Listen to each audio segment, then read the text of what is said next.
আসসালামু আলাইকুম। আমার নাম মুনারা বেগম। স্বামীর নাম রাহুল।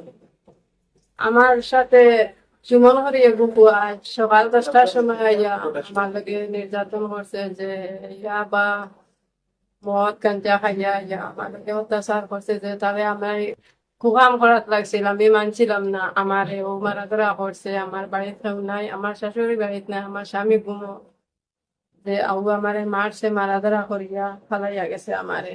ও আমি আইসি বলডাকা হসপিটাল আইয়া চিকিৎসা করাইছি, চিকিৎসা করাইয়া প্যান্টিস করাইয়া আমি থানা অবগত করছি। করিয়া আমি ঘটনা কোন সময় হয়েছে? 10টার সময় আজকে সকাল 10টার সময়।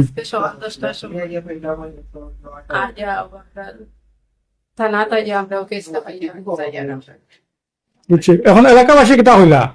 এলাকাবাসী কিতা কইতাম তো এলাকাবাসী আমরা মেম্বারে ফোন দিছি, মেম্বার আইছেন, মেম্বার আইয়া আছে তাহলে তাই সমাধান দিয়া দিবা। আমি মানছি না, মসজিদে আমি সমাধান দিয়া মানতাম না। আমি তারা মামলা দিম দিয়ে বেশি বাড়াবাড়ি করে লাইছে। আইজা মারি মারিছে, অন্যদিন আরো খারে মারবো। এরপরে কইছে আমার স্বামীরে হে গুম করবো, হে খানুন নিয়া কিতা করবো, হে কইতে পারতো না।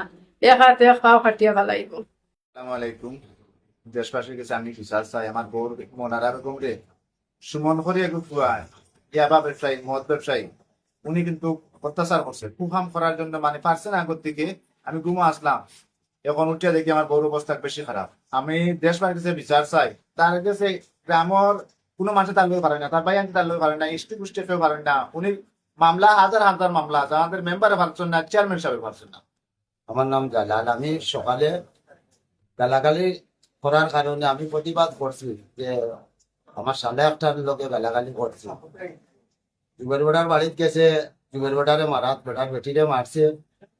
আর আমি প্রতিবাদ করার কারণে মানে যুগের বেটার বার্তা কিয়া আমার লোকে মানি আইয়া মানি আমার বাড়ি আমার জায়গাতে আইয়া মানি গুদাম ফাদাম করে আমি মাত্রাকে আমি এইসব করাইয়া এর বাদে আমি তারে গালাগালি আমিও করছি, করিয়া তারে বাড়ি দিয়েছি। এখন আমি দেশবাসীর কাছে বিচার চাইয়া উনি লোকে তার বাড়িরও কেউ পারে না, আমরাও কেউ পারি না।